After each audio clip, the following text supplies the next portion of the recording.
దిగొస్తున్న బంగారం 2 రోజుల్లో రూపాయలు 9,000 డౌన్. హైదరాబాద్లో 24 క్యారెట్ల 10 గ్రాముల పసిడి రూపాయలు 1,25,250. కిలో వెండి ధర రూపాయలు 1,58,000. రాబోయే రోజుల్లో మరింత తగ్గే ఛాన్స్ ఉందన్న ఎక్స్పర్ట్స్.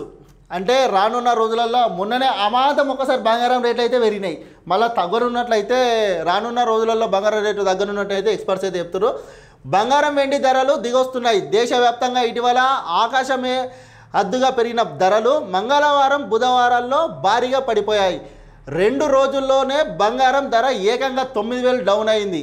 అటు వెండి ధర కూడా తగ్గింది. బుధవారం సాయంత్రం 5 గంటల సమయానికి హైదరాబాద్ మార్కెట్లో 24 క్యారెట్ల 10 గ్రాముల బంగారం ధర 1,25,250 రూపాయలు.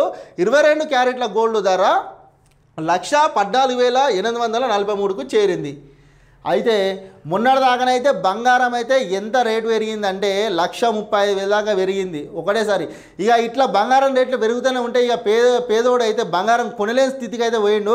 కానీ ఏమో ఇప్పుడైతే మళ్ళీ ఎక్స్పర్ట్లు అయితే చెప్తున్నారు బంగారం రేట్లు తగ్గేటట్టు ఉన్నాయని చెప్పి. 1-2 రోజులలోనే బంగారం ధరలు అయితే 9,000 అయితే తగ్గింది. మరి ఇంకా రానున్న రోజులలో ఇంకా బంగారం ధరలు తగ్గుతాయా మళ్ళీ పెరుగుతాయా? ఒకవేళ మరి ఏంది ఎక్స్పర్ట్స్ చెప్పిన దాని ప్రకారం అయితే బంగారం రేట్లు ఇంకా తగ్గేది అయితే జరుగుతుందని చెప్పి అయితే అంచనా అయితే వేస్తున్నారు. మరి ఏం జరుగుతుందో అయితే చూద్దాం ఇక రానున్న రోజులలో బంగారం ధరను.